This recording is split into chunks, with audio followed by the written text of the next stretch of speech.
Imagine, if you will, the two greatest, most influential leaders of a massive, globally expanding movement. Right, the absolute visionaries. Exactly. These are the founders. And they are standing in public having an absolute screaming match. Oh, wow. I mean, the conflict is so intense, so deeply personal, and honestly professionally irreconcilable that they split their entire organization right down the middle and walk away from each other. They never work together on a mission again. It's just a staggering historical moment to consider, really, the sheer human drama of it. Right. And here is where it gets, well, really interesting. The cause of this massive rift, it was a young intern. Yeah, a junior staffer. A junior staffer who, when the work got too hard and the stakes got too high, just packed his bags and abandoned his post. Decades later, though, that exact same young deserter writes a document that literally changes the course of world history. It's an incredible turnaround. It really is. So welcome to this deep dive. We are absolutely thrilled you are joining us today. You are in for a phenomenal journey. Oh, for sure. Today, our mission is very specific. We are providing you with a doctoral-level introduction to the gospel, according to Mark.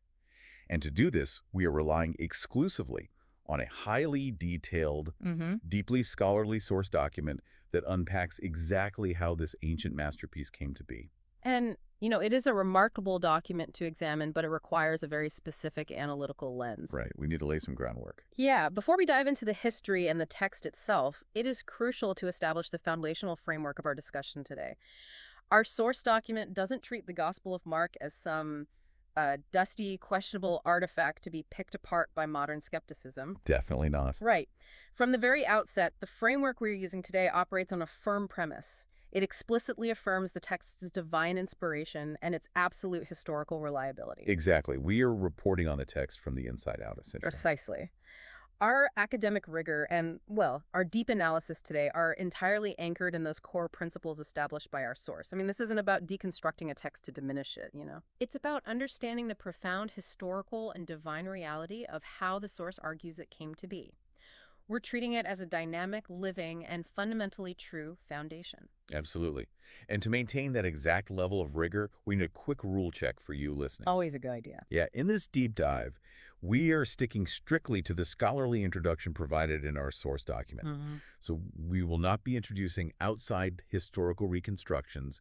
We aren't going to pull in alternative outlines from other commentators. No outside noise. Right, no outside noise. We aren't getting into tangential manuscript debates or, adding additional modern interpretive challenges beyond what our document provides. Right. We're focusing purely and deeply on the rich material right in front of us. Oh, and also a quick note on terminology. Throughout our conversation today, to maintain historical alignment, we will refer to Jesus by his historical Hebrew name, Yeshua. That is a very helpful baseline to have. And if we connect this to the bigger picture, treating the text with this level of focused, precise respect, it allows us to see exactly what the early church saw. Without all the modern clutter. Exactly. Without the interference of centuries of later speculation. We get to look at the architecture of the text exactly as it was preserved. Okay, so let's unpack this. We have to start with the man behind the text. The title of this book is The Gospel According to Mark. All right.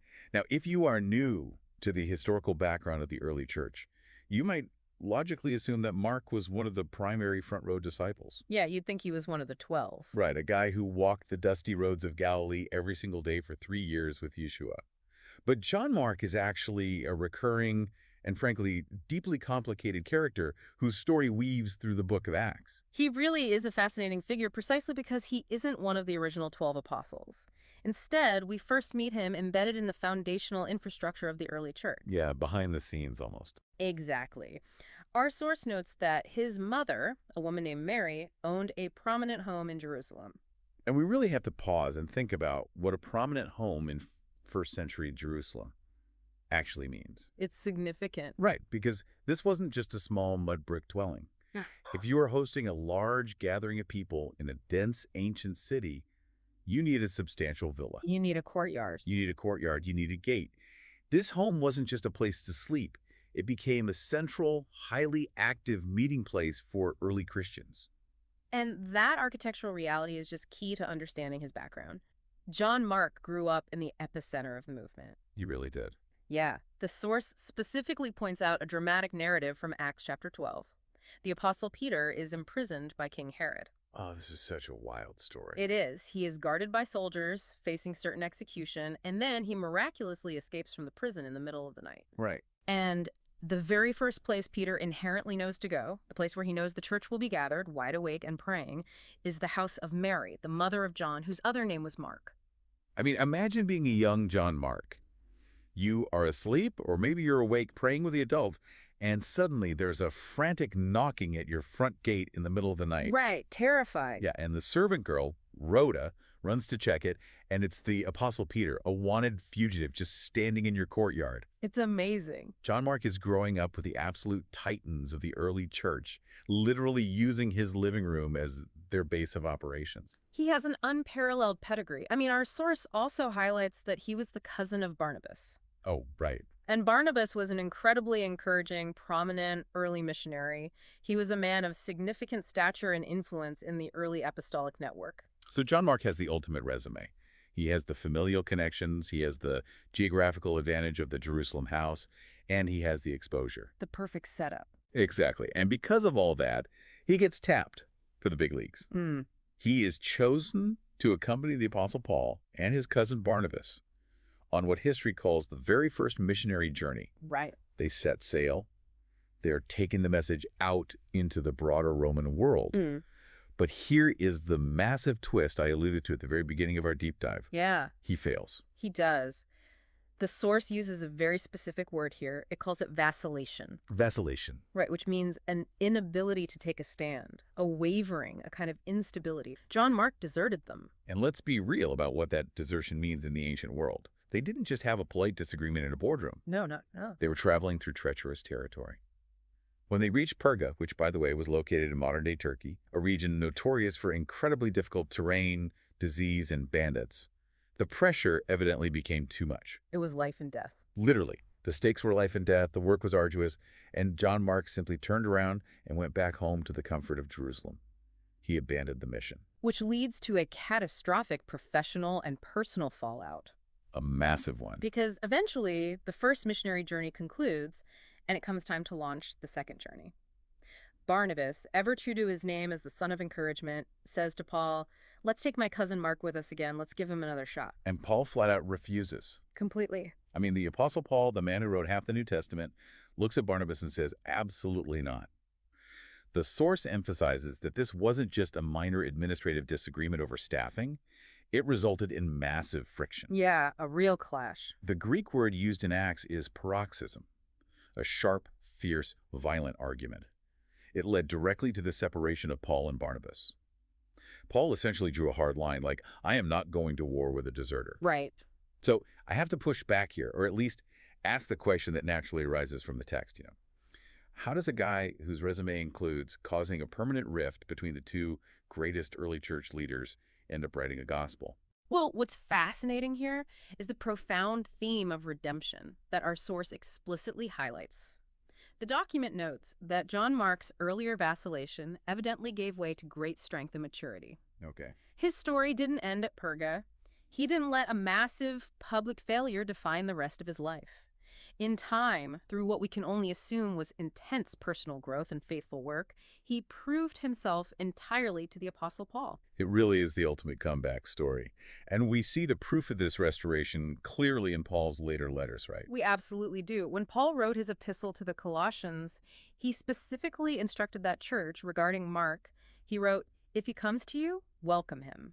Wow. Yeah, this is Paul issuing a formal apostolic endorsement of the very man he once refused to travel with. He even calls him a fellow worker in the letter to Philemon, doesn't he? He does. That is a title of high respect. Precisely. And perhaps most poignantly, at the very end of Paul's life, when he is imprisoned in a cold Roman dungeon, facing his own execution, he writes his final letter to Timothy. And Paul famously gives Timothy a direct command. He says, "Pick up Mark and bring him with you, for he is useful to me for service." He is useful to me. That phrase gives me chills, honestly. It's powerful. The man who was once universally rejected as a liability, the guy who couldn't handle the pressure of Perga, is now being personally requested by the Apostle Paul on his deathbed as a vital, necessary asset. It is a profound turnaround. The vacillating youth became a bedrock of the early church. It makes me think of a modern professional who makes a catastrophic, highly publicized misstep early in their career. Yeah, that's a good way to look at it. Imagine someone blowing a multi-million-dollar account, getting fired, and causing their executive mentors to literally dissolve their partnership. Most people would just quit. Exactly, they would fade into obscurity. But instead of hiding, they find a new mentor, they put their head down, they do the hard, unglamorous work. And decades later, the very CEO who fired them is publicly declaring them their most trusted executive. That is an excellent analogy. And the source explicitly identifies who that seasoned, stabilizing mentor was for John Mark. Who was it? It was the Apostle Peter. John Mark's restoration to useful ministry was heavily due to Peter's deep influence. Ah, they already had that connection from the house in Jerusalem. Exactly. And Peter's close paternal relationship with Mark is evident in the biblical text itself.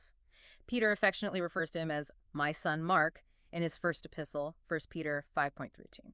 And, I mean, if there is literally anyone in the history of the world who understands exactly what it feels like to fail spectacularly and publicly, it is Peter. Yes. The source emphasizes this exact point. Peter was no stranger to failure. He famously, vehemently denied Yeshua 3 times on the night of his arrest. Right. Peter knew the crushing weight of cowardice, but he also knew the profound reality of being restored by Yeshua on the shores of Galilee. So Peter's influence on the younger man was undoubtedly instrumental. He had the lived experience. Exactly. He was uniquely qualified to pull John Mark out of the instability of his youth, dust him off, and guide him into the immense strength and maturity he would need for the massive work God had called him to do. And what a work that was. He gets mentored by the primary apostle, and through that relationship, he ends up writing this gospel. It's incredible. It really is. But how do we actually know that? I mean, if we are talking about historical reliability, how can we be sure it was Mark pulling from Peter's memories who wrote this? Because, as our source points out, the gospel itself doesn't actually have John Mark's name anywhere in the text. That is correct, and it is a vital detail to understand about ancient documents. Unlike the epistles, the letters written by Paul or Peter, where they state their names and credentials in the very first sentence, like Paul, an apostle of Christ Jesus, the 4 Gospels are formally anonymous in their actual text. They just dive into the story. Right, the writers do not insert themselves into the narrative. However, the early church fathers unanimously affirm that Mark wrote this second gospel. The witness of the early church is incredibly consistent and robust on this point. Our source gives us 3 very specific heavyweight witnesses from antiquity to prove this historical lineage. So we are not just guessing. We have a paper trail. Yes, we do. Let's start with Papias. Our source says Papias, who was the bishop of Hierapolis, wrote about this relationship around AD 140. What exactly did Papias record? Well, Papias provides a vital foundational piece of the puzzle. He explicitly stated that Mark had become the interpreter of Peter. Papias noted that Mark wrote down accurately whatsoever he remembered of Peter's teaching. Now, Papias clarifies a very important structural point. What's that? He says Mark didn't necessarily write things in the exact chronological order of the sayings or deeds of Christ. Why not? Because Mark wasn't there. Precisely. Because Mark hadn't heard the Lord directly, nor had he accompanied him during his earthly ministry. Mark accompanied Peter. Therefore, Papias explains, Mark was writing down Peter's preaching, and Peter was actively impacting his teachings to the immediate needs of his hearers. Right, he was tailoring his sermons. Yes. Peter wasn't giving a sterile, academic, sequentially perfect biography in his sermons. He was preaching to change lives in the moment. Right. I mean, if you were a preacher in the ancient world, you pull out the story of the feeding of the 5,000 when your audience is hungry or desperate. Exactly. You tell out the story of walking on water when your audience is facing a storm of persecution. You adapt to the room. Exactly. So Mark took those varied adapted sermons and synthesized them. But Papias uses very rigid, legally focused language regarding Mark's accuracy. Okay. He says Mark made no mistake in writing things down as he remembered them. Papias highlights that Mark took special care not to omit anything he had heard and not to put anything fictitious into the statements. That language really stands out to me. Think about the gravity of those phrases, not to omit anything and nothing fictitious. Dirty strong. It is. The early church wasn't just a gullible group casually accepting any magical document that floated their way. They operated with a rigid standard of historical reliability. They deeply valued eyewitness testimony. They absolutely did. When Papias says Mark put nothing fictitious in, he is saying this document survived the gauntlet of early church scrutiny. They viewed Mark's work as the direct, unfiltered reflection of Peter's eyewitness preaching.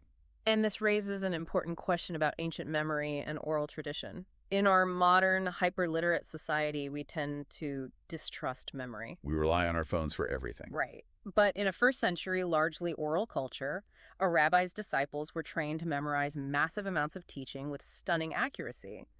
When Papias praises Mark for including nothing fictitious, he is affirming that Mark successfully captured the exact apostolic memory of Peter. Preserving that history. Exactly, preserving the historical reliability of the text against a backdrop of other, perhaps less rigorous oral traditions that might have been circulating. Okay, so that is Papias in AD 140. Then we have Justin Martyr, writing just 10 years later, around AD 150. According to our source, he refers to the Gospels of Mark as the memoirs of Peter. Yes. I love that phrase. It feels so intimate. And Justin Martyr adds a crucial geographic detail. He suggests that Mark committed his gospel to writing while in Italy, specifically in the city of Rome. Which is a critical data point because it aligns perfectly with the uniform voice of early church tradition. The consensus was Rome. Yes, the ancient consensus regarded this gospel as having been written in Rome specifically for the benefit of Roman Christians.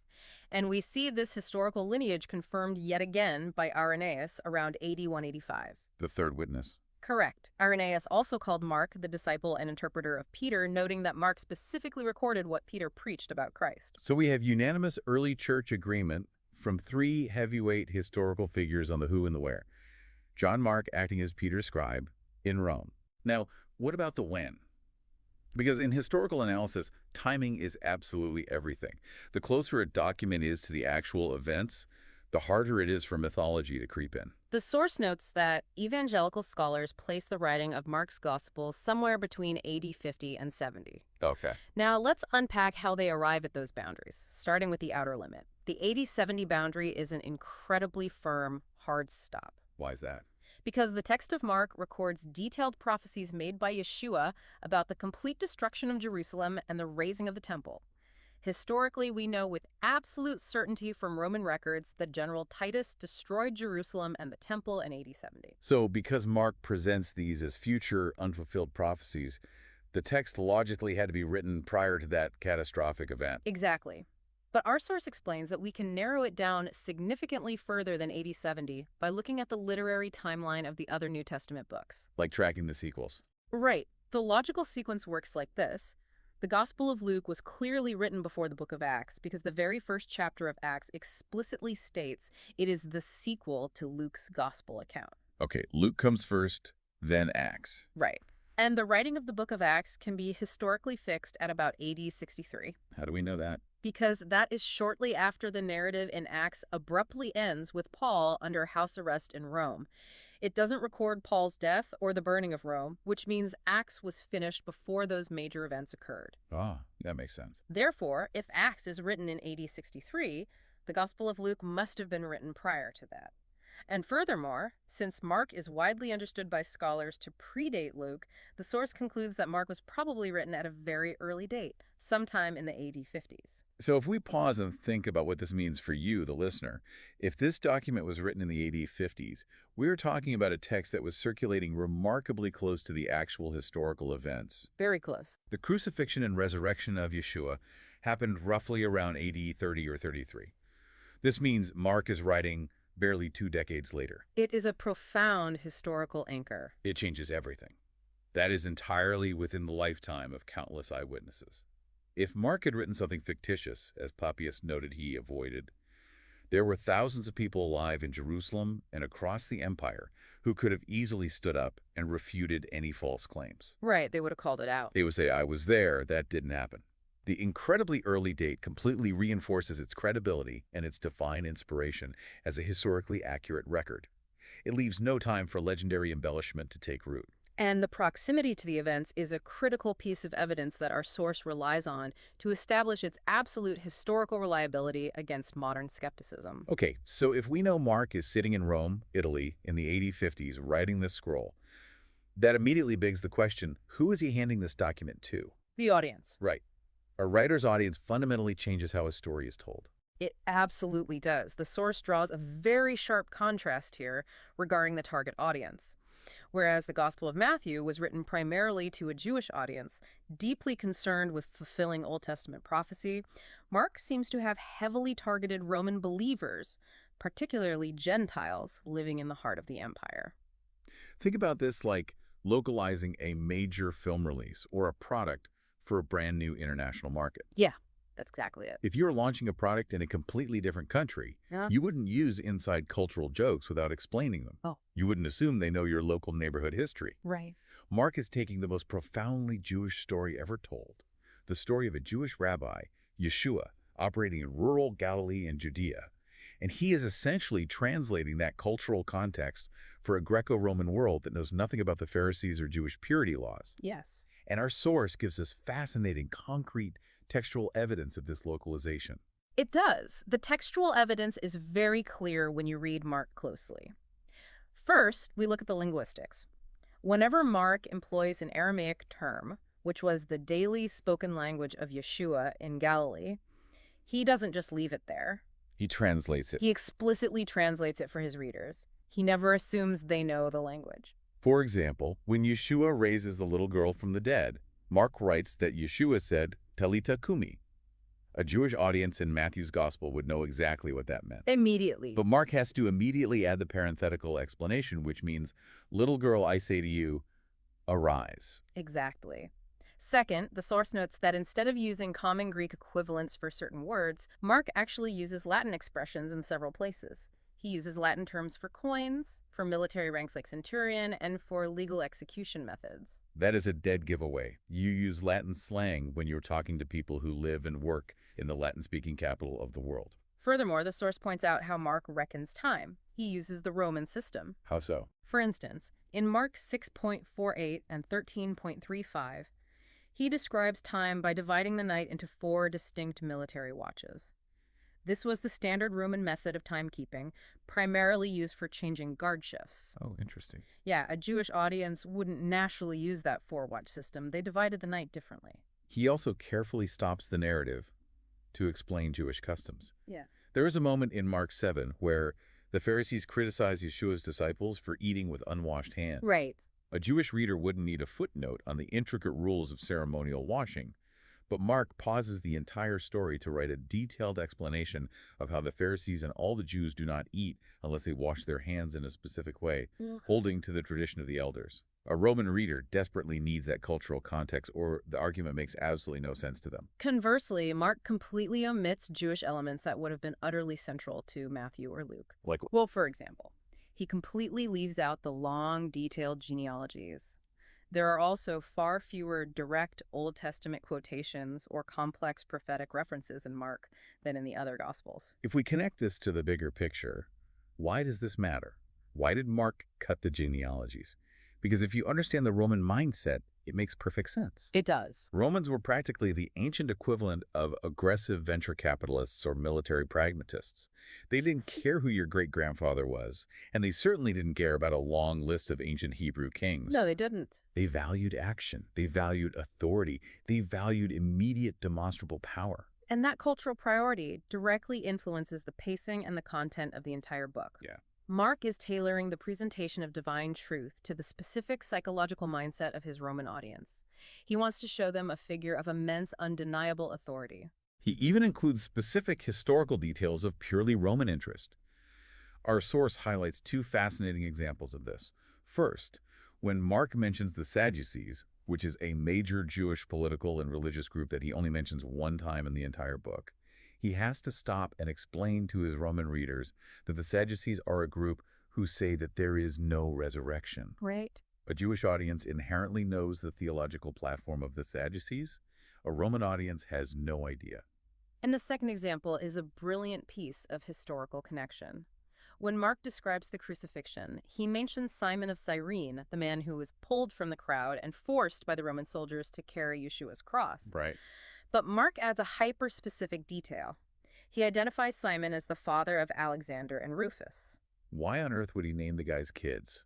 Unless, the audience knows the kids. Precisely. The source notes that this is highly significant because Rufus was a prominent member of the Christian church at Rome.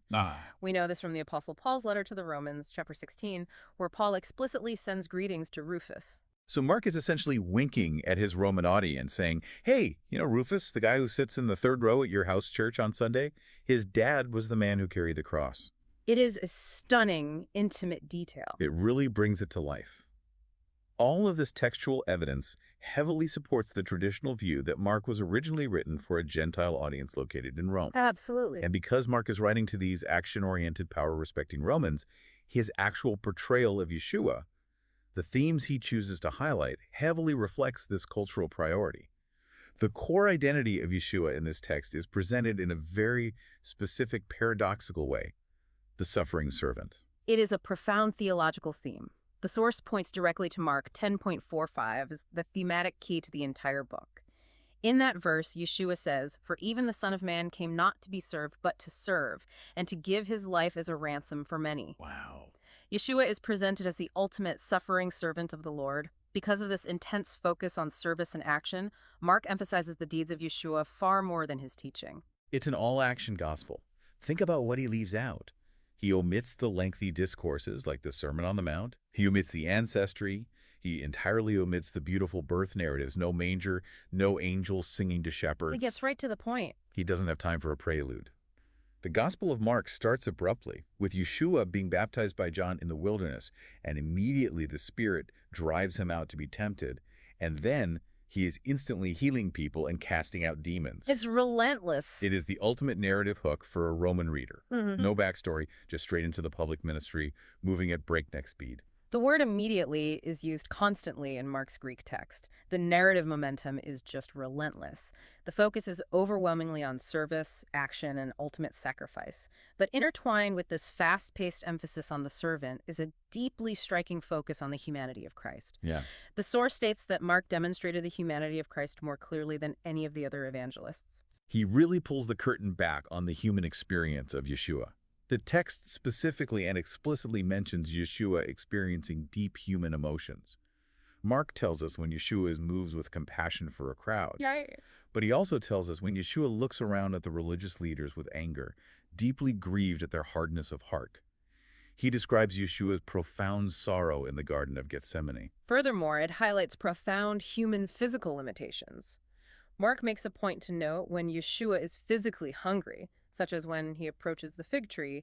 He explicitly notes when Yeshua is experiencing physical fatigue. Right, sleeping in the boat. Exactly, so exhausted from ministering to the crowds that he is fast asleep on a cushion in the back of a boat while a violent storm rages around him. Mark includes all these granular details that highlight the intensely human side of the Son of God. Now, a necessary constraint check here, based on the strict guidelines of our source material. Important to clarify. Right. While the text description of his humanity, his physical hunger, his visible emotional responses like anger and grief is explicit and historically recorded as fact, we must be careful. Any deep speculative psychological extrapolation of Yeshua's exact internal emotional state beyond what is explicitly written must be clearly labeled as a theological inference. Right. The text tells us, as a matter of historical record, that he was sorrowful or angry. It gives us the factual historical reality of his human experience as the incarnate Son of God. We are not psychoanalyzing him. We are reading the history. That is a crucial distinction. We are dealing with historical reality, not modern psychoanalysis. Yeah. But we must recognize the profound, jaw-dropping paradox here. And this is what must have absolutely staggered a first-century Roman reader. I can imagine. Right? The Romans worshipped ultimate power. They worshipped the emperor, the legions, the dominance of the sword. But Mark presents them with the ultimate authority figure, the Son of God, who literally commands the wind and the waves to stop, who casts out legions of demons with a single word. Unimaginable power. Yet this figure of absolute cosmic power is simultaneously depicted as the ultimate suffering servant who voluntarily submits to exhaustion, hunger, and execution. It is a radical, brilliant subversion of Roman ideals. Mark takes their obsession with power and completely flips it on its head, but he does it in a format, a pace, and a localized language that they perfectly understand. It is masterful. Now, understanding Mark's unique themes, his fast-paced, uniquely localized focus on the suffering servant, inevitably brings us to how scholars have historically grappled with studying this specific text alongside the other Gospels. Oh, the synoptics. Because when you study Mark deeply, you immediately bump up against Matthew and Luke. which leads us to the interpretive challenges facing any student of this book. Yes, our source document explicitly names three significant questions, three specific hurdles that confront any serious interpreter of Mark's gospel. I'm going to list these three challenges exactly as they are outlined in our source document because we need to be incredibly precise about what scholars are debating. Correct. Three challenges are, number one, what is the relationship of Mark to Luke and Matthew? The synoptic problem. Right. Number two, how should one interpret the eschatological passages, specifically those found in chapters 4 and 13? And number three, were the last 12 verses of chapter 16 originally part of Mark's gospel? Those are the three primary hurdles. Now, it is important to note that while challenges 2 and 3 are incredibly vital textual questions, specifically the eschatological passages, which we should define as passages dealing with the end times, future prophecy, and final judgment, Right.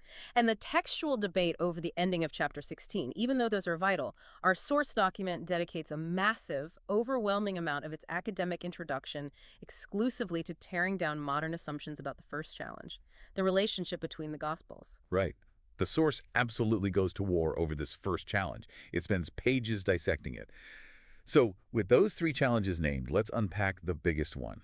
Let's dig deep into what is known academically as the synoptic problem, and specifically, our source's deconstruction of what is called the two-source theory. To begin this deconstruction, we must clearly define our terms. The source uses the word synoptic to describe Matthew, Mark, and Luke.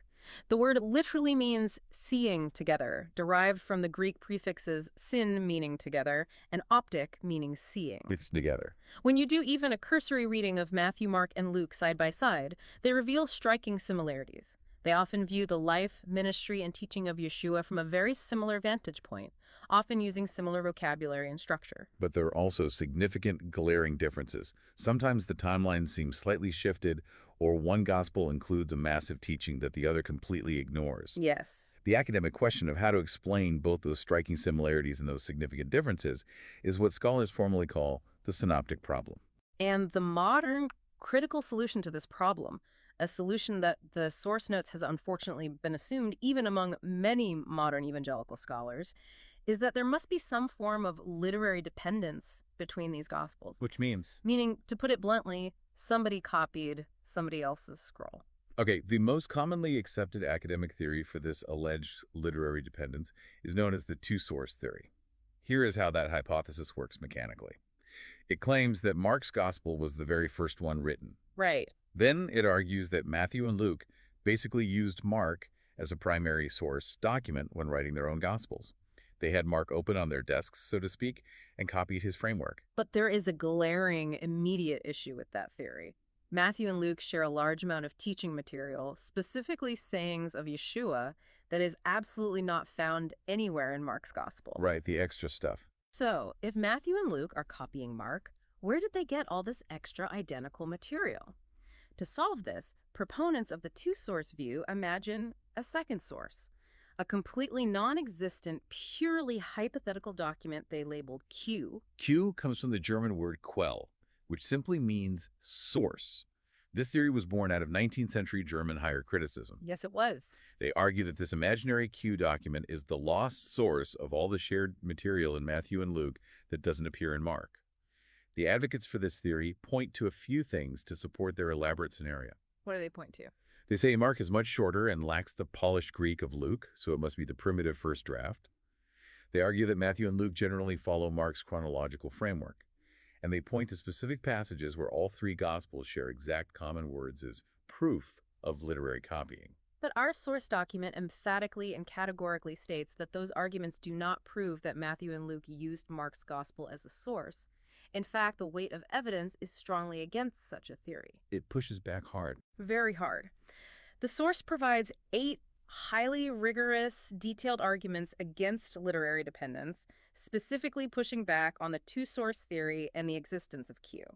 Okay, we are going to devote substantial time to unpacking each of these 8 points because this is the absolute core of the academic defense in our source. The source dismantles this piece by piece. Let's start with argument 1, unanimous church testimony. The source reminds us of a glaring historical fact. The nearly unanimous testimony of the early church, stretching from the very beginning all the way until the 19th century, was that Matthew was actually the first gospel written, not Mark. We are talking about 1,800 years of unbroken historical consensus. Exactly. Everyone just agreed on this. Yes. The men who lived closest to the events, who spoke the language, who knew the culture, and who preserved the documents, all believed Matthew wrote first. This is a massive, impressive body of historical evidence that simply cannot be ignored or casually brushed aside by modern theorists sitting in 19th century European universities. Can't just overwrite that. No, you cannot overwrite 2 millennia of historical witness with a modern hypothesis. That leads right into argument 2, eyewitness logic. This one just makes plain, irrefutable common sense to me. It really does. Matthew was one of the original 12 apostles. He was an actual front-row eyewitness to the events of Christ's life. He was a tax collector, so he knew how to keep meticulous records. Right. Why in the world would an eyewitness who lived through the events depend on Mark, who we firmly established earlier was not an eyewitness, but an interpreter writing down Peter's memories, to write the account of his own experiences? It defies fundamental logic. It really does. Imagine writing an autobiography of your own life, but instead of using your own memories, you copy the notes of a guy who heard about your life secondhand from your friend. It makes no sense. It makes absolutely no sense that Matthew would need to copy Mark's homework. That is a very strong logical deduction. Moving to argument 3, statistical analysis. Proponents of the two-source theory often rely on the assumption that the Gospels are overwhelmingly similar. But the source points out that when you actually run the hard numbers and do a statistical analysis of the synoptic Gospels, the parallels between them are far less expensive, and the differences are far more significant than is commonly acknowledged by modern critics. It's not like they share 90% of the same exact text. Far from it. The sheer volume and nature of the differences strongly argue against literary dependence. Because they're too different. Right. If Matthew and Luke were truly sitting down and rigorously copying a source document like Mark, we would expect a much, much higher degree of statistical alignment in their vocabulary, sentence structure, and narrative details. The statistical divergence implies independence. That brings us to argument 4, historical sequencing. Proponents of the two-source theory constantly say, look, Matthew, Mark, and Luke all follow the exact same general sequence of events. They go to Galilee, they go to Jerusalem, there's a crucifixion. They must have copied each other's outline. They say that a lot. But our source destroys this assumption with a brilliant analogy. Since the Gospels are recording actual, factual historical events, it would be surprising if they didn't follow the same general historical sequence. Yes, the source gives the clarifying example of American history. If you read 3 entirely different books on American history written by 3 independent historians, they will all naturally cover the events in the same order. Right. They will all cover the Revolutionary War first, then the Civil War, then World War I, then World War II, and finally the Vietnam War. They will follow the exact same chronological sequence. But that absolutely does not prove that the historians read or copied each other's books. It just means that time only moves in one direction. General agreement in the sequence of historical content does not prove literary dependence. It merely proves they are writing about the same actual history as it unfolded in reality. It is a phenomenal point. Now we come to argument 5, agreement against Mark. This is a fascinating statistical and mathematical anomaly that breaks the two-source model. There are numerous passages where Matthew and Luke actually agree with each other, but they agree against Mark's wording. And the source notes that these agreements against Mark amount to about 1/6 of Matthew's Gospel and 1/6 of Luke's Gospel. Think about the logistical nightmare this creates for the two-source theory. If Matthew and Luke were both sitting independently in different parts of the empire, using Mark's Gospel as their primary foundational source document, there is absolutely no satisfactory or logical explanation for why Matthew and Luke would both independently choose to change Mark's wording in the exact same way, 1/6 of the time. It's mathematically absurd. It would be like 2 students independently deciding to cheat off the same test paper and both independently deciding to change the exact same 15 answers to a different identical wrong answer. That's a great way to put it. It breaks the probability of the model. Precisely. Now, argument 6 is perhaps the most devastating blow to the theory of literary dependence. It is referred to by scholars as the Great Omission. A great omission. There is a massive, highly important section in Mark's Gospel, specifically the text running from Mark 6.45 all the way through 8.26, that is entirely, completely omitted in the Gospel of Luke. And we must be absolutely emphatic about what this means physically, based on our source. This massive omission strongly suggests that Luke had never even seen Mark's gospel when he wrote his own account. Not even You once. have to think about the physical mechanics of ancient writing. They didn't have bound books with pages you could accidentally slip past. They wrote on massive papyrus scrolls, often 20 to 30 feet long. You had to unroll it with one hand and roll it up with the other as you read. If Luke was meticulously using Mark as his foundational source, carefully unrolling the scroll as he composed his own gospel, it is physically and logistically impossible that he would have just accidentally skipped over two entire massive chapters of vital ministry and miracles without noticing. The source makes it definitively clear. We cannot logically suggest that Luke used Mark. The sheer textual reality of the great omission prohibits it. Which leads directly into argument 7, where the source tackles the imaginary Q document head-on. The source states plainly and forcefully, there is zero historical or manuscript evidence that the Q document ever existed. None. Zero. Not a scrap of papyrus, not a mention by an early church father. It is purely a fabrication of modern skepticism. The source argues that Q is essentially a manufactured concept, a theoretical crutch designed to avoid a supernatural explanation. Wow, okay. The source asserts it is a way to possibly deny the verbal divine inspiration of the Gospels by reducing these sacred texts to a mundane cut-and-paste job relying on lost, secularized sources. It replaces the work of the Holy Spirit with a mythical document. Which brings us to the final point, argument 8, personal contacts. The academic theories of literary dependence are often created by modern scholars sitting in isolated academic silos, and they accidentally project that isolation onto the ancient world. They really do. They treat these authors like they were hermits who only communicated through smuggled scrolls. But our source points out that Mark, Luke, Paul, Peter, and Matthew all existed in a vibrant, deeply interconnected early church network. They had massive geographical and personal overlaps. We already discussed how many of them literally met at Mark's mother's house in Jerusalem. Furthermore, we know historically that Luke and Mark were both close traveling companions of the Apostle Paul. They ran in the exact same circles. We also know Luke could very easily have met the Apostle Matthew personally during Paul's 2-year imprisonment at Caesarea, which gave Luke ample time to interview eyewitnesses in Judea. These were real people who drank wine together, broke bread together, and traveled on the same ships. Yes, a real community. Such direct, intimate personal contacts make these elaborate Rube Goldberg theories of mutual literary dependence completely unnecessary. They didn't need a hypothetical Q document. They didn't need to copy each other's scrolls in secret. They could simply talk to each other, share the rich oral traditions of the apostles, and most importantly, rely on the mutual inspiration of the Holy Spirit. So if they didn't copy each other and the Q document is a total myth, how do we explain the similarities? Thorse provides the absolute simplest, most profound solution imaginable. The problem doesn't exist. I love that. The synoptic problem. What problem? Exactly. Because modern critics cannot actually prove literary dependence with any certainty, there's absolutely no need to invent complex theories to explain it away. The source declares that the traditional view remains the only plausible, historically sound view. Which is?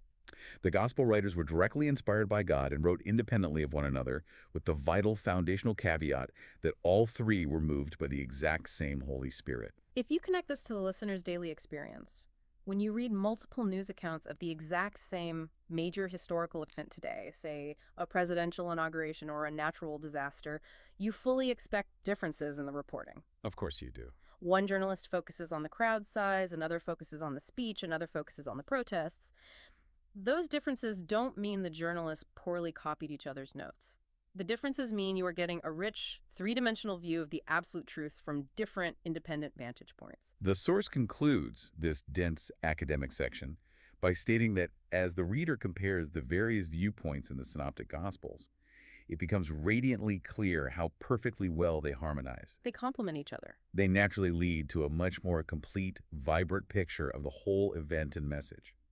The accounts are not contradictory. They are beautifully complementary. They reveal a far fuller understanding when they are brought together. Having thoroughly established the independence, the divine inspiration, and the absolute historical reliability of Mark's account, let's now look at the exact structural blueprint of how he laid out this fast-paced, action-packed gospel. This brings us to the final major framework provided by our source document, the outline of Mark. The source provides a very specific, carefully constructed structural blueprint of the gospel. broken into 5 distinct Roman numerals. It is a brilliant way to visually and conceptually see the narrative momentum of the text. Walk us through it. I am going to verbally reproduce this exact 5-part outline with its specific verse boundaries, because understanding the architecture of Mark's work is crucial before you ever read the first word. Right. Here is the blueprint. Part 1 is the prologue. In the wilderness. This is a tiny explosive section covering just the first 13 verses, Mark 1.1 through 1.13. Short and punchy. Part 2 is beginning his ministry in Galilee and the surrounding regions. This is a massive section where the bulk of the action happens, stretching from Mark 1.14 all the way to 7.23. Okay, that's a big chunk. Part 3 is broadening his ministry in various Gentile regions. This covers Mark 7.24 through 9.50. Moving outward. Part 4 is concluding his ministry, the road to Jerusalem. This is the entire intense 10th chapter, Mark 10.1 through 10.52. It's a turning point. And finally, Part 5 is consummating his ministry, Jerusalem. This is the dramatic, world-changing climax, running from Mark 11.1 through the very end of the book at 16.20. If we analyze this structural outline, you can immediately see a profound geographical and narrative momentum built into the text. Notice how it starts in the barren isolation of the wilderness in Part 1. Right. Then in Part 2, it moves into the localized, primarily Jewish region of Galilee, establishing his authority. From there, in Part 3, it consciously expands outward into the various Gentile regions, which, as we discussed earlier, perfectly matches Mark's Roman Gentile audience focus. He specifically wants them to see Yeshua ministering in their broader cultural sphere, breaking beyond Jewish borders. And then you hit Part 4, and the narrative makes a hard, deliberate, unyielding turn. The road to Jerusalem. The entire 10th chapter is this relentless, focused march toward destiny. It builds the tension. It's incredibly cinematic. It's a road trip that drives relentlessly with increasing tension toward the cross. And it all violently and triumphantly concludes in Part 5, right in the beating heart of Jerusalem. It is a masterful, breathless pacing that perfectly suits the action-oriented Roman mind while flawlessly delivering the ultimate theological truth of the suffering servant. Now, while we have the outline clearly before us, we are going to strictly honor our constraints today. That's right. We have examined the architecture, the structure, and the boundaries, but we will not be expounding on any specific passages or verses from Mark chapter 1 at this time. That is exactly right. We are holding the line. Our mission today was an introduction, and we have established the massive foundation. We know the complex history of the author, John Mark. We know the Roman audience he was desperately trying to reach. We know the themes. We know the localized themes of the suffering servant. We know the absolute historical reliability of the text against modern skepticism. And we have the exact architectural blueprint of the gospel in our hands. As we conclude this extensive deep dive into our source material, I want to leave you with a final, provocative thought regarding the history of this text. Okay, what is it? Consider everything we discussed about John Mark writing this in Rome in the AD 50s. We know from Roman history that in AD 64, just a few short years after this gospel was written, the Great Fire of Rome decimated the city, and Emperor Nero blamed the Christians, launching a horrific wave of persecution. Christians were burned in the emperor's gardens. It was an unimaginable horror. It was. Now, think about the physical survival of this document. For the Gospel of Mark to exist today, it means that during the absolute darkest, most terrifying days of Nero's persecution, Roman believers, the exact audience Mark wrote this for, valued this scroll so much that they hid it, protected it, and painstakingly copied it while their brothers and sisters were being fed to lions. They saw the true ultimate power in the suffering servant, and they risked everything to ensure that Peter's memories survived the fire. That changes how you hold this text in your hands. It really does. Well, that completely wraps up our introductory overview. Our next study will begin directly with the prologue in Mark 1.113.